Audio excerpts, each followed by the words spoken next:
Herkese merhaba, hepiniz hoş geldiniz. Ben Samet Keskin, Marmara Belediyeler Birliği'nde Veri ve Teknoloji Merkezi. Samet Keskin. I'm working as the Data and Technology Center Director at Marmara Municipalities Union. Thank you very much for applying MARUF, and I hope that this has proven to be very enjoyable for you. It's almost the end of the second day. We will all together talk here the journey from analog to digital, the transformation journey of cities. Well, we're in the digital age. In our hands, we have something digital and also wearable technologies. This is not only true for our lives, but this is also true for cities. The transformation of cities. Thanks to digital tools, we can be more flexible, more result-oriented, so solutions are faster.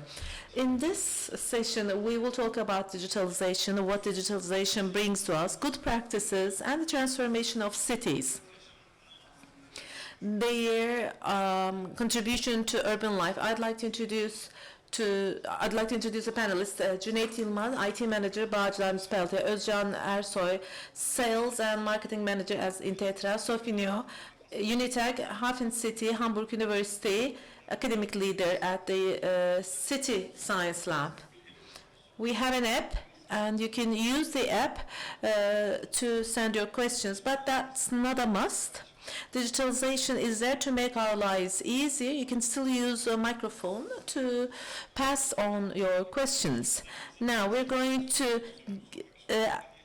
to ask a question just as a warm-up to all of the panelists. Digitalization is important for our cities, for more livable cities, to create such cities, to increase the life quality of people.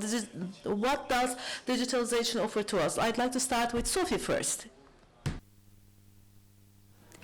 Yeah, first of all, thank you so much for the invitation, for being here. I will talk in English, but I will have the translation. Coming from the City Science Lab with a background of working for UNITAC, the United Nations Innovation Technology Accelerator for Cities, where we support national and local governments in their digital transition. First of all, I would like to say that technology won't save us. AI won't save us because all AI systems cannot act beyond their programmed function. So as well, digitalization won't save us in urban planning, but digitalization has a huge potential and an impact on our daily life, on the way we work, and it makes our workflows more efficient because it changed our workflows, makes those more efficient, and we have to deal with the use of digital data in city planning, and this is needed. So to leave nobody behind, we need to work with digital data in different countries. Where I come from, it's like working in different developing countries, it's needed to work with digital data. But digitalization does not work if knowledge is kept in silos. So for digital knowledge transfer to succeed, we don't need the perfect solution. What we need is rather to invest in transfer structures, in multi-stakeholder collaboration, in participatory processes. So what we have to ensure is to be people-centered. That means don't plan for people, plan with the people. So all tools, digital approaches that we develop needs to be people-centered, developed in a participatory manner, so that this digital approach is actually effects on people. To manage, or I believe to manage and understand the massive urban growth that we will have in the next decades, it's an opportunity to use digitalization. It's a need, but we need to do it people-centered, to manage the urban growth, to manage all questions related to climate change.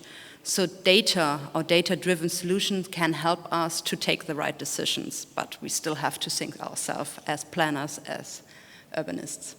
Thank you. Önemli. Bu açıdan da aslında yani katılımcılarımızın her biri farklı bir alandan geliyor. Kimi akademik, kimi özel sektör, kimi yerel yönetim. Belki de Sophie'nin bıraktığı bu insan odaklı yaklaşımdan tam da yerel yönetimlere gitmek için iyi bir pas olabilir. Cüneyt Bey, sizler ne düşünüyorsunuz bu konu hakkında? Evet, herkese merhabalar. Tabii hani az önce de biz panel öncesinde biraz böyle bir sohbet ettik değerli. Time to discuss a city, well, especially when we talk about Istanbul, we have just one Istanbul. There are 38 district municipalities and one metropolitan municipality. And the problems are the same. There are problems that await solutions, and there are also institutions that await solutions. So we should make use of IT means and increase efficiency and efficacy. That was the quest, that was the search, especially in places with huge population covering large areas.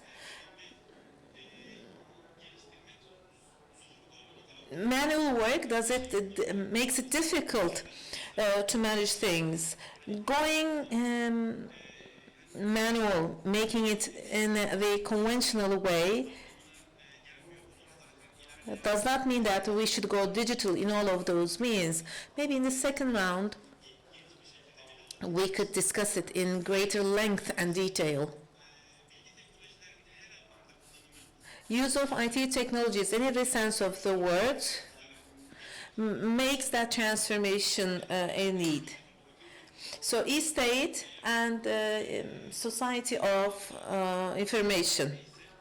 If it's at the societal level, then it is a society of information. But if it is in the public sector, then we're talking about e-state. If it's organization, we can call it e-municipality, e-state, or we can say that this is the e-transformation of any organization, any institution. We also have the concept called digital transformation. It is different from e-state in the sense that in fast developing, there are fast developing means, and in line with the changing needs of societies, for organizations to offer faster, more efficient services. As Sophia mentioned, we have to be human-centered citizens or people, individuals who make use of those services to satisfy their needs.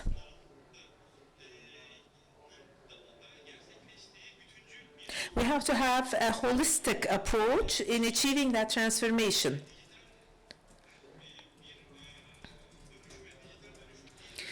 To be able to call a transformation a digital transformation, we have to make sure that all of those processes for work and services need to be reorganized.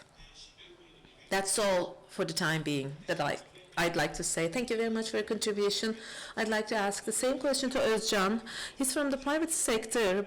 We are all using them, even if you are members of the academia, we're all at the end of the day citizens. So from the perspective of a citizen, how do you see it? Thank you very much for inviting me. MARUF has been very successful in organizing such successful sessions, and we see high participation. Thank you very much for inviting us. I am going to approach from the perspective of the private sector. I worked at the Istanbul Metropolitan Municipality for 12 years, and then I moved on to the private sector. Based on my past experience, know-how, and my background in going digital, going smart, I believe going digital is a process that is the reflection of all of the changes in the society. It has to be continuous.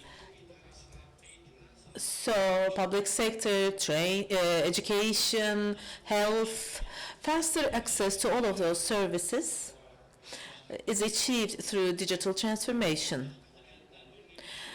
Well, let's start from the example of the smart cities when we talk about digital transformation. We aim to increase the quality of living in cities. People can have faster and more efficient access to the services provided by the city.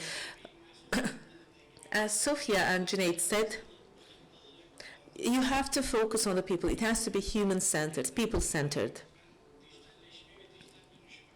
I believe that going digital transformation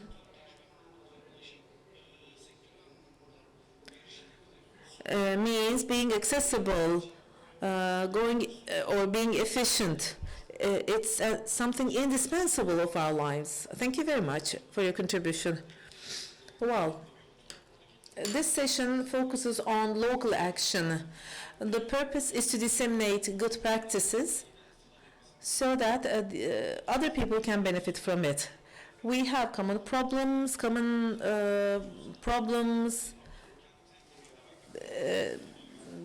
can require common solutions, but we can make part of the solutions that would fit our needs. We're going to ask for examples of good practices in their fields of expertise from the panelists. What kind of crisis did you have? What kind of solutions did you find? Did you go for collaboration? Did you ask for the comments of other people? When you don't use digital tools, it's not meaningful. Otherwise, it could become a digital waste area. At the end of the day, what kind of a contribution did this make to a city? Let's start with you, Cüneyt. Is that okay? I would be more than happy. There's a presentation that I'd like to share with you. Bağcılar, the district of Bağcılar, is one of the 38 districts of Istanbul. There are 740,000 people, residents in this district. This district represents 1% of the Turkish population, of the whole population in Turkey. Now, our smart city approach. I'd like to give you more information about that. When we talk, or being able to talk about digital transformation, e-transformation, you have to have a vision for a smart city, or it should be part of your corporate vision.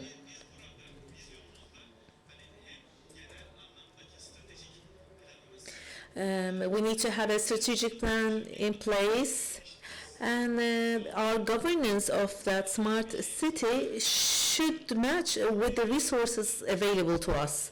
In line with this vision, we would like to develop smart city strategies, focusing on citizens and businesses. We want to offer smart city solutions.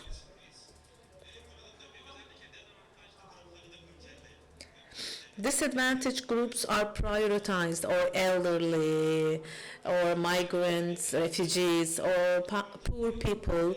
We attach priority to these groups. We would like to become a smart municipality that offers such services to those groups.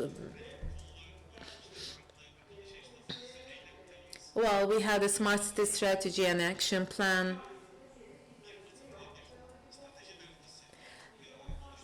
We developed our strategy document, and we have, this is also part of our goals as the municipality. The municipality of Bağcılar set off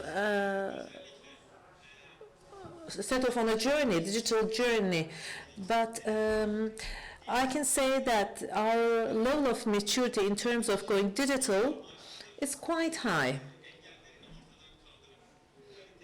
We have been trying to remove the obstacles in having access to service. We have been trying to offer quality, transparent, measurable, and equal service to everyone. Our management system is people-oriented. So this is the plan we have for our smart city.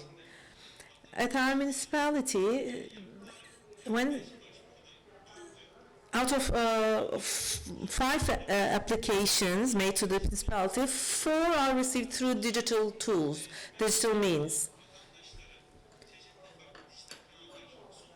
We offer different digital channels, our website, mobile app, social media.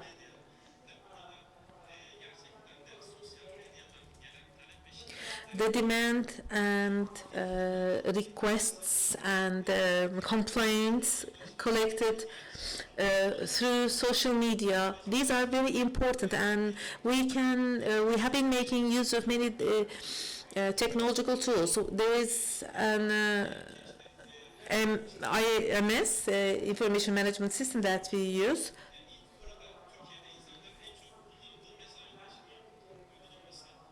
Well, we use a certain platform. You can integrate API in order to have quality communication with people.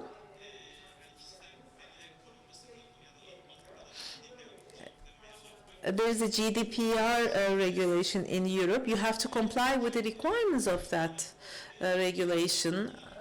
So you have to process their personal data to have communication with them. In order for them to follow their applications, you have to share data with them. So we completed the work on digital transformation. These are all data-based. As I said before, while transforming one thing, the technology to be used is very important, but it's not the most important factor. What is important is to reorganize the works and processes. Is there anything going wrong? Is it in line with the legislation? Is it people-centered? Is it in favor of people? When citizens apply asking for a service, do we have unnecessary bureaucratic steps in place? Do we have mobile apps, websites? When you offer digital channels to people, to individuals, as you do not have a holistic approach, it only helps you to make things faster. That's it. Let me give you a very simple example.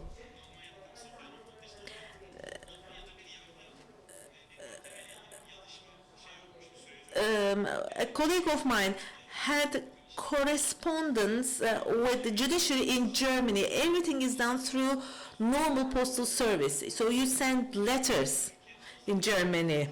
Here in Turkey, we have the e-notification. So you get the notifications, you get the letters electronically. It's not through mail, postal mail. I don't know if you ask me whether the judicial process in Turkey takes much shorter, we know the answer, the obvious answer. When going digital, when transforming things, we should talk about the whole process.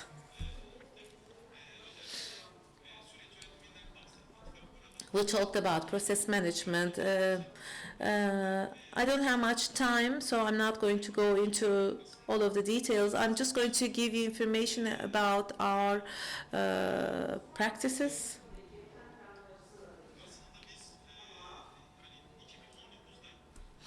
In 2019, we started to use applications that are with AI. It was the first AI-supported application. We started to classify applications that we receive from citizens. We had the inventory of works and processes. When we receive an application from a citizen, we needed to classify them, so we used an AI tool to classify it and send it to relevant units. This received a reward. It was for the first time that a local municipality used a chatbot. It's called Bugby. Bugby became very popular among citizens. 46,000 people used Bugby in 2020. And the call center and other services in the municipality got rid of unnecessary burden. This saved a lot of energy and cost. Let me share with you some statistics. Bugby received 156,000 messages and gave 300,000 replies back. So the dialogue between citizens and Bugby has been increasing. This is what citizens want. They want to have comfortable access to services. And they want to do it through a possible mechanism. If necessary, they can question it or keep the system accountable for it. I don't have much time, so I'm going to give you information about another project. Projemiz kapsamında bir So as part of another project, we had digital citizenship Bağcılar initiative. So this is AI-based system where we have a digital twin, and in this way we can have quality communication with our citizens. So our citizens, residents can become beneficiaries. By the way, we have special agreements with 500 retailers where our residents can do shopping with discount, with special discounts. And we make use of the data here. We see their tendencies, their inclinations, their preferences. So without soliciting this information firsthand from our residents, we collect data about their preferences and we offer these services directly. So we adapt it to our local needs. I'm well aware that I overran my time, but one last point from my end. We're talking about smart cities, and as part of our smart city activities, we have also envisioned digital twin city. This is called DX. This is in pilot phase. It is a 3D city plan, 3D city simulation. You have information about designated buildings. Of course, this information or data includes information about the residents living in those buildings. So we make use of sensors. We measure humidity, rain, traffic congestion, traffic density. And based on data collected, we improve efficiency in urban management practices. And I do very much hope that in the coming period, this project will mature and we will be able to share with you the project outcomes. Thank you very much for giving me this chance. Thank you for your input, for your valuable input. We are very sorry that the time is limited, but perhaps we can take more time during Q&A. So data pyramids or data sets or data communities, information communities, knowledge communities. So these are all important and interrelated concepts.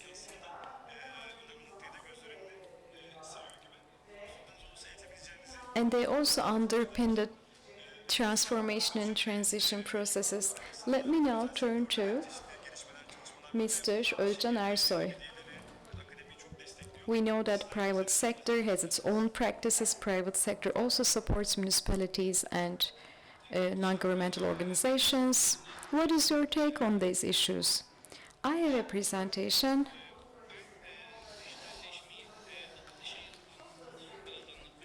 I would like to talk about digitalization from the perspective of smart cities, particularly focusing on transportation. We have worked on smart highways or smart roads, and I will be sharing our experience on that. We have already introduced ourselves, so I'm skipping this slide.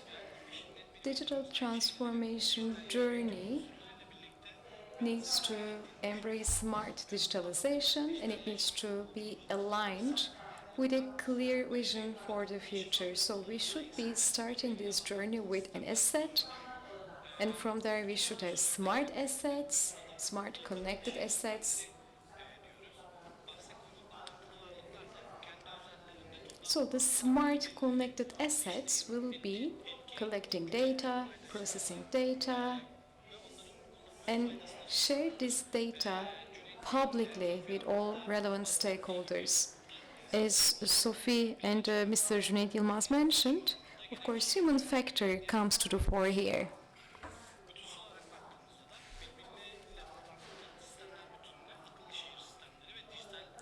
And then the next steps are connected system and system of systems.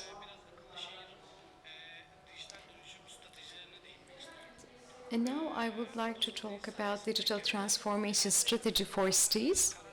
By using digital transformation, cities can become citizen-centric, can do data-driven decision-making. That's why they need to focus on engaging citizens. Unless we are citizen-centric, unless we focus on citizens or residents of cities, we cannot do proper planning, we cannot do proper urban planning. We need to respond to needs of citizens.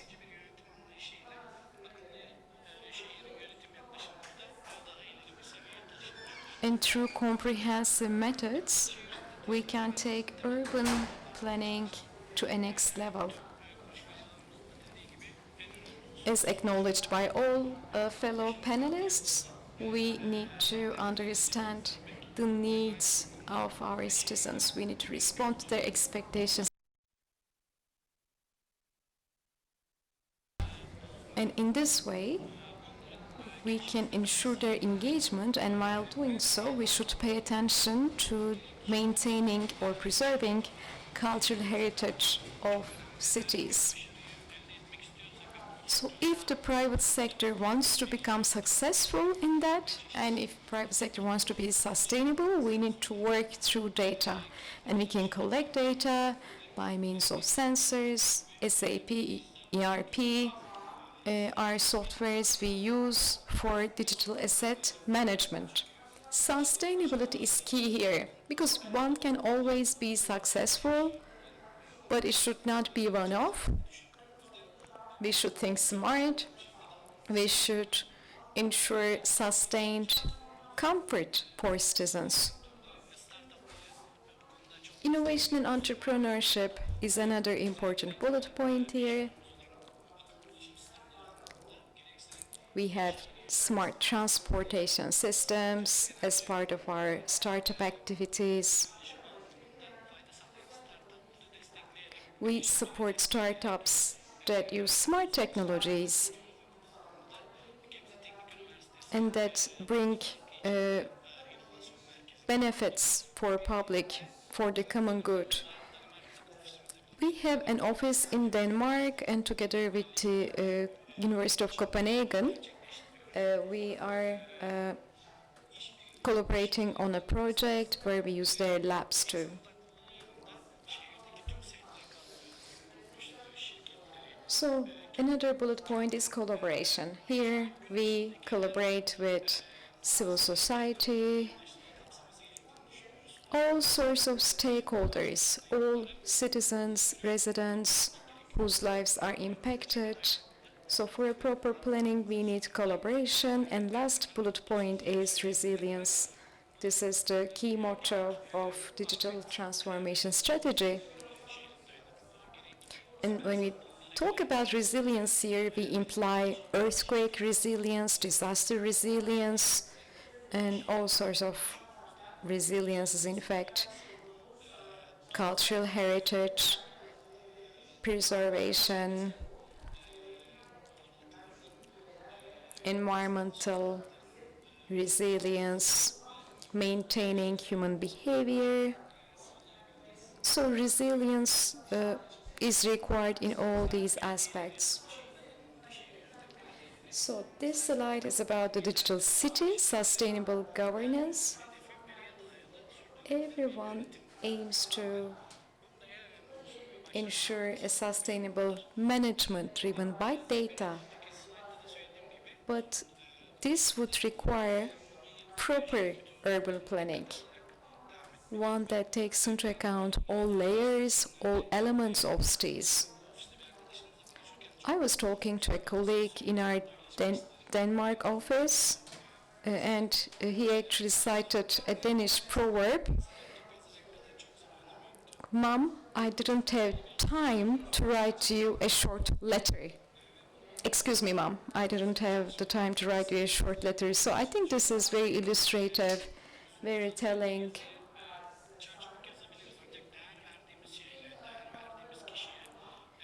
Yes, we can always rush to write a letter when you're writing, let's say, a research paper, but if you're writing a letter to a beloved one, to someone that is special for us, we need to be more meticulous in our choice of words, so you need more time.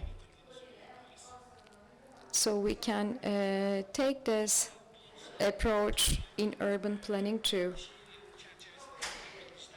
KPMG has a smart city stack framework to demonstrate how cities can build the digital infrastructure required for smart city transformation.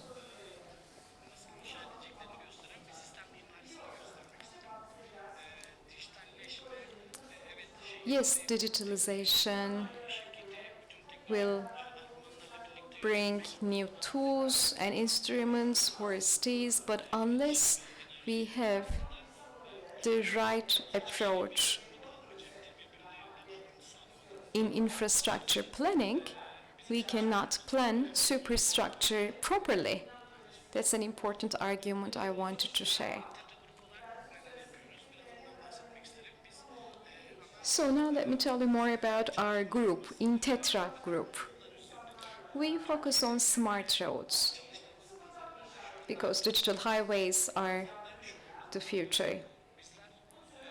In Turkey, we have different branches, and we want to build the smart roads of the future. We want to build digital highways. We want to offer more road safety, more safe driving for drivers. This includes publicly owned roads, this includes private roads. We use IoT devices, Internet of Things, to make drivers safer.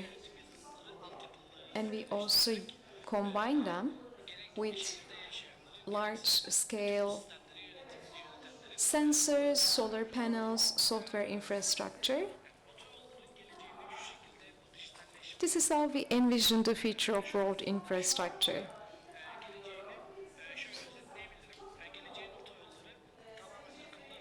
The future of roads infrastructure is fully smart, connected. Connectivity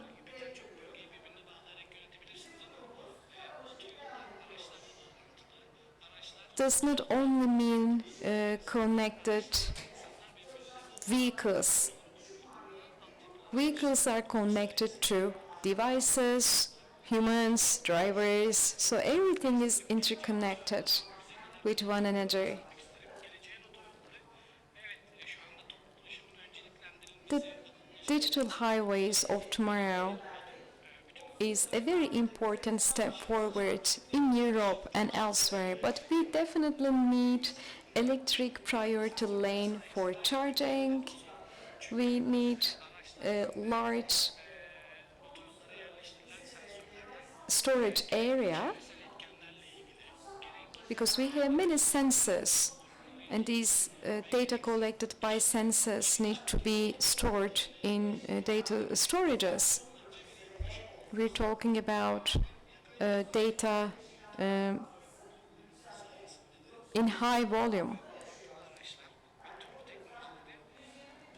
So we need to envisage this storage area, and we need to also take into account autonomous vehicles in this architecture.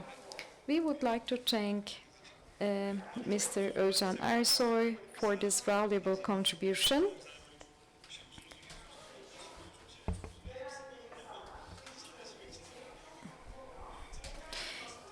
Yes, indeed, writing is important. I sometimes write very long mails, long texts. Writing concisely takes a lot of effort too, but I also agree with all your points about digital highways. Let me turn to Sophie, Miss Sophie Naue. You are an academic, you're a member of a teaching staff. What examples can you bring in to us? Yeah, thank you very much. I will approach this topic a little bit from a different angle, as you mentioned before, from academia and as well from developing project perspective, working for the UN, working for UNITAC. So you ask for different solutions, local solutions. I have 3 different applications that I would like to, or tools, people-centered smart city tools that I would like to share with you. But beforehand, I would like to say a few words about UNITAC and the City Science Lab, where I come from. So UNITAC is actually a partnership, or it's the UN Innovation Technology Accelerator for Cities. And it's a partnership between the United Nations Human Settlement Program, UN Habitat, based in Nairobi, the UN Office for Information and Technology and Communication, based in New York, and the HafenCity University, based in Hamburg, in Germany, where our lab as well from UNITAC is based. So, and at UNITAC, what we do is we work with city and data. So we support national and local governments in their digital transition. So what we do is we create open, transparent, and participatory digital governance approaches to reduce, on one hand, the digital divide that exists in the global world. We use a lot of different mapping, spatial analysis, data visualization to support evidence-based decision making and planning, and we develop, or we work with a team of programmers, data scientists to develop tools and systems that use data in an innovative way. As I mentioned before in my statement, our idea is to be people-centered, so we are part of the people-centered Smart City flagship program. And I would like to share a few pictures of our lab based in Hamburg. So this is where we are, or where UNITAC has their lab, the City Science Lab, so our ecosystem. And at the City Science Lab, we have those huge touch tables where we develop our solutions. And we actually have this approach to the digital city, and we believe in this agile development of digital tools and systems that we develop in-house. So we do prototyping, but we develop as well, and beyond prototyping, different applications. I will show 3 of those today. And the main idea is here to bridge as well the gap between research and action, to really bring something into action and to develop tools. So this is just a short overview of the tools that we develop in our sister lab with the City Science Lab, in collaboration as well with the MIT Media Lab in Boston. So we do develop tools or applications from urban data platforms to interactive mapping, AI-based tools. I had a session before where I talked about this. But we do as well digital participation tools for citizen engagement, scenario planning softwares, location finding tools. We are sometimes as well involved in the context where we don't have that much data. So that it's about how we can gather data with the communities. So we have storytelling tools. We work with virtual and augmented reality, and we developed digital twin technologies. So this just as a general overview what we do at UNITAC and the City Science Lab. And for today, I took 3 examples of 3 different applications. The first of those is DPAS, and DPAS is actually a map-based digital participation tool for citizens and stakeholder engagement. So with this tool, you can see it, citizens can access digital maps, as you can see here on the picture, aerial photos, 3D models, and other geodata. It's an open portal.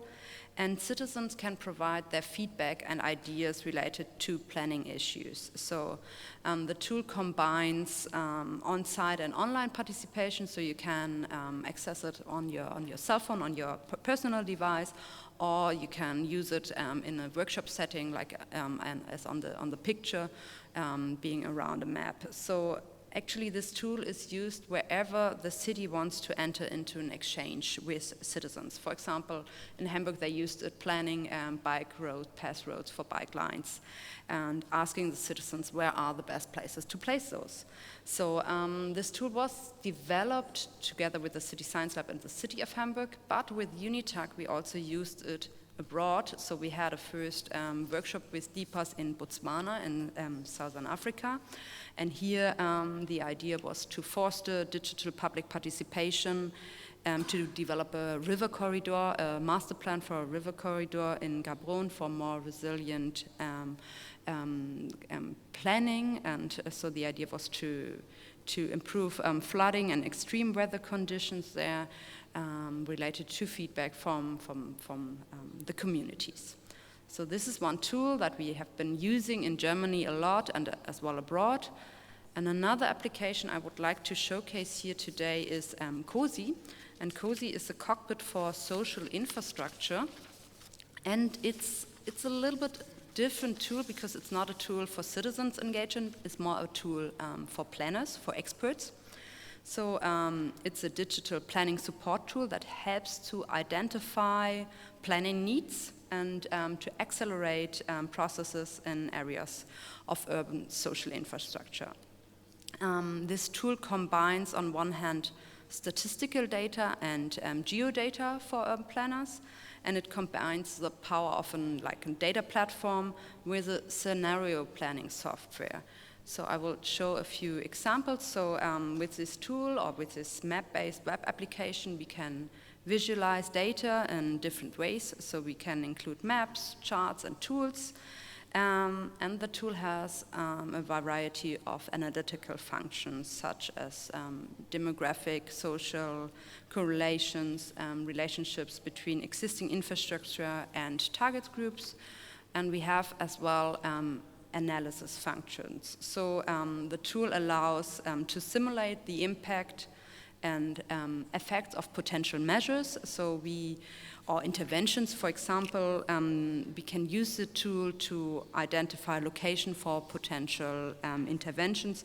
If we plan a school in a new neighborhood, we can see with the reachability analysis how many people could benefit from this school, how many people can reach this school, for example, in 5 to 10 to 15 minutes by feet, by car, by walking.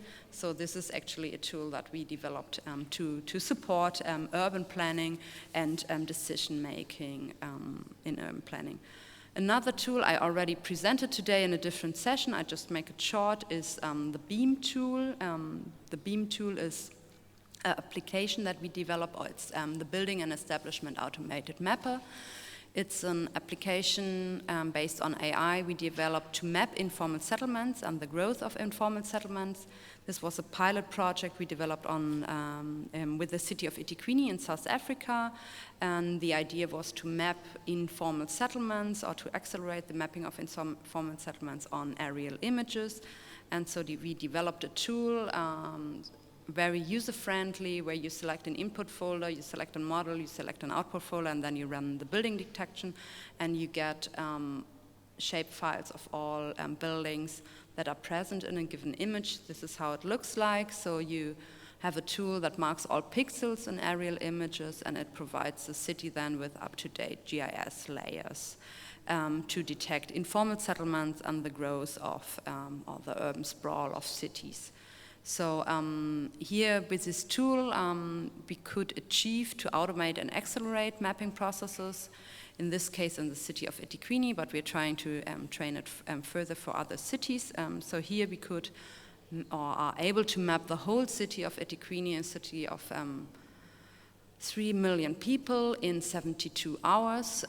So that means we map one image in 70 to 90 seconds and are able to provide the city with accurate data on their urban growths. So yeah, this was my last project I took for today. So just 3 really applicable projects, and yeah, thank you. Çok teşekkürler. Çok sağ olun Sophie Hanım. Size de 3 önemli, 3 güzel proje sundunuz bizlere. Aslında kanıta dayalı politika üretimi söz konusu olduğu zaman veri çok önemli. Kanıta dayalı politika üretimi de bize alacağımız kararları daha verimli, daha etkin, daha maliyet etkin ve verimli bir şekilde almamıza imkan tanıyor. Ve genelde hani şey eleştiriliyor böyle akademi ya da işte uygulamayla teori arasındaki o farklılıklar vesaire, ama söz konusu dijitalleşme olduğu zaman galiba bu etkileri daha kolay ölçümleyebildiğimiz için, sonuçlarını daha hızlı bir şekilde de görebildiğimiz için bu aykırılık biraz daha kapanmış durumda gibi oluyor en azından. The results, so especially with respect to digital matters, the gap could be made up for.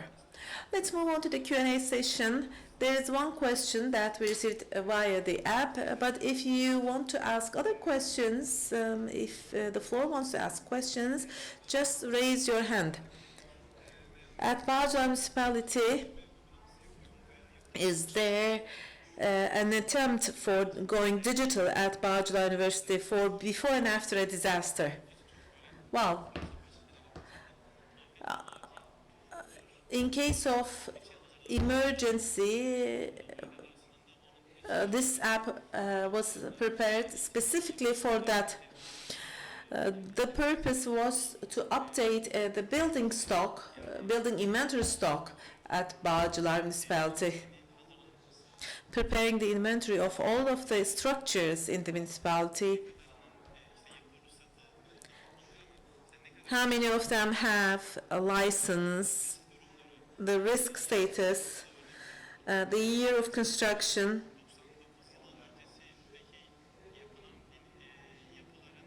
the structures constructed before 1999 in Istanbul are risky structures. Most of them are risky structures if built before 1999.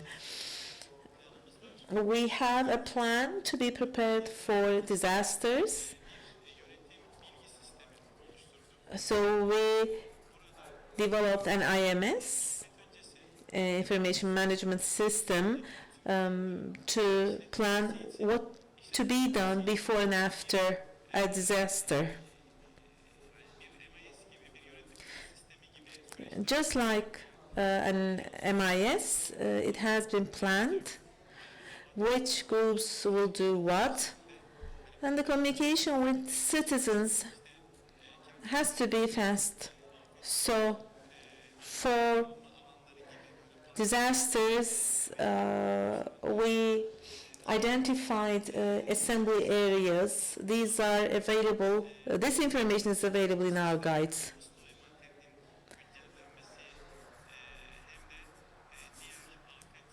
Updating the inventory on the building stock and the preparation for any disaster, these are all covered. Any other questions? I haven't seen anybody, so I can ask a question now. My question goes to Mrs. Sophie. I have a question. I have 2 questions actually. The first one is about the project that you have done.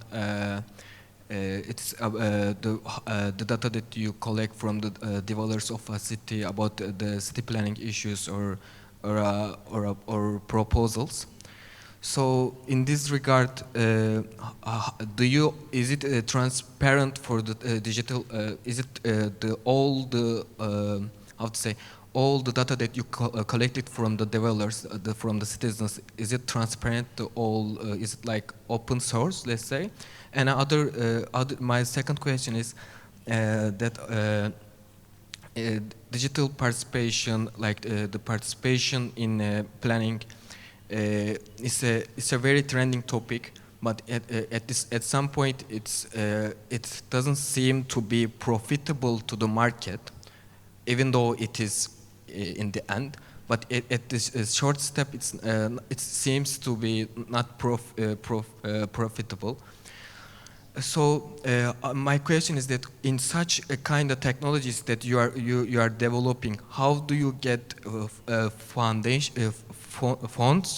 and as well as how do you dealing with the research management? How do you upgrade such technologies? How do you disseminate such kind of project, especially in the example of the one that you mentioned about the digital participation, the citizen collector platform? Okay, thank you.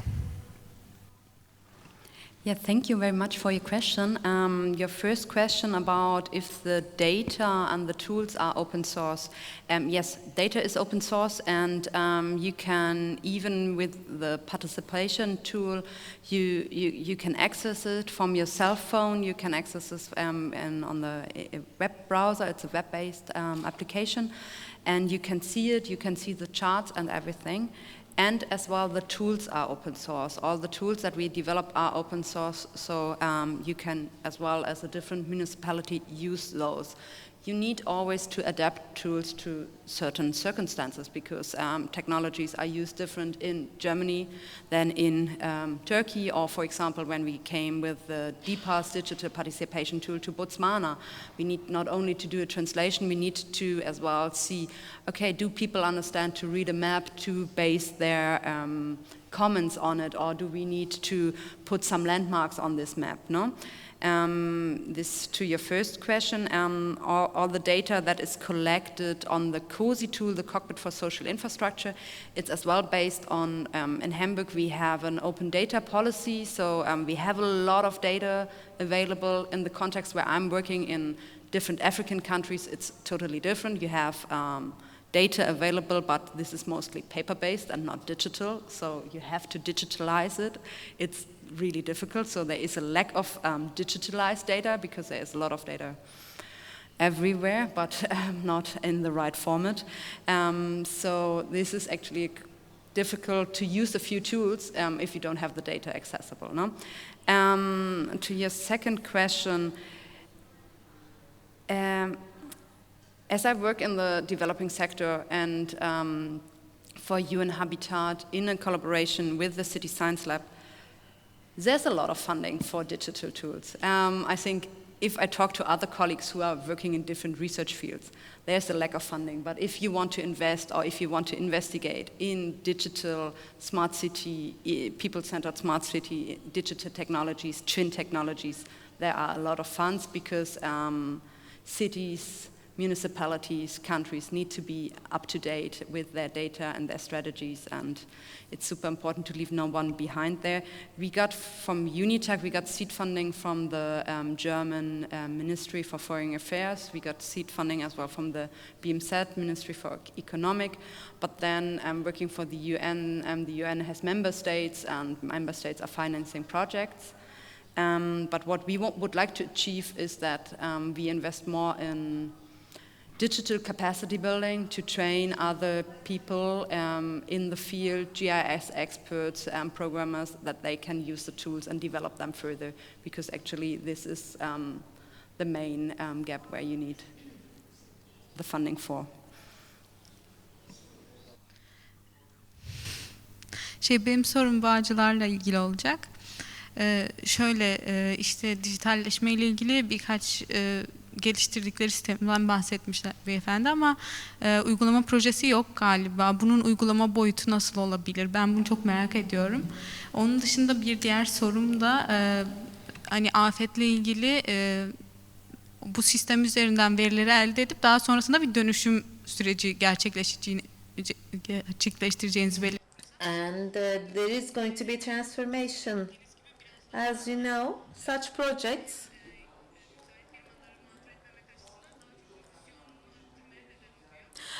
cause increase of population, and the population is quite high in the municipality of Bağcılar, in the district of Bağcılar. How can you solve this problem while doing this project? Thank you for your question. Are we talking about urban transformation? Yes. Well, I'm the IT manager. That's what we are talking. Your question is about everything we discussed in this session. That's the starting point for everything we discussed here. You do something, you use technologies, but if you do not analyze the process well enough, then the outcomes could be different or may not be what you desire to achieve. Are you asking a question about the plans to meet the result, the outcome of a disaster or any disaster and emergency, you mean?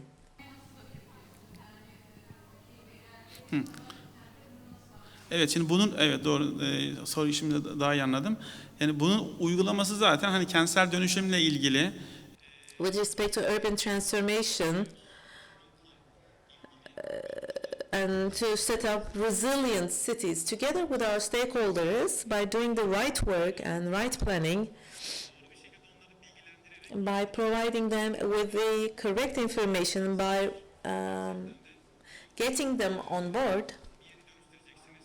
If you want to go for urban transformation at a certain place, there is the cost of it. And on top of it, you need to get the approval of the residents of that area.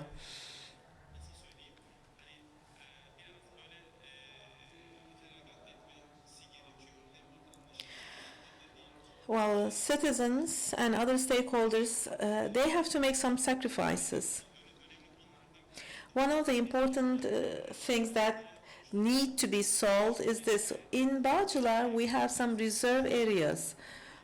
We have a plan for urban transformation, and we are working together with the Ministry of Environment, Urbanization and Climate Change. 2 or 3 days ago, the ministry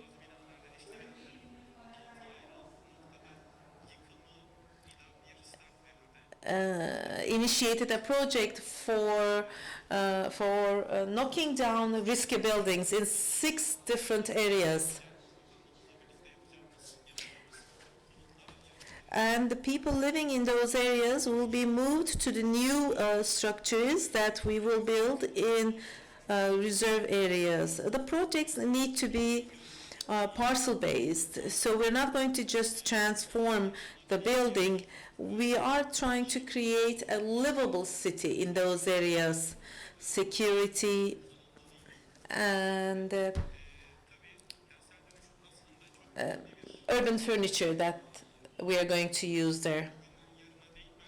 So it's not going to be overnight. Maybe it's going to take us years. Even if we give a start today, this process, the completion of this process will take something like 20 years. So that requires sound planning. Thank you very much for your question. It was a very important question, and I hope I have been able to answer your question. Our time is up, so maybe we can use this digital journey to be transparent to citizens. We should use this as a tool for social transformation. We should convince people. It could contribute to being transparent. Thank you very much for your participation. Thank you. So this ends the session.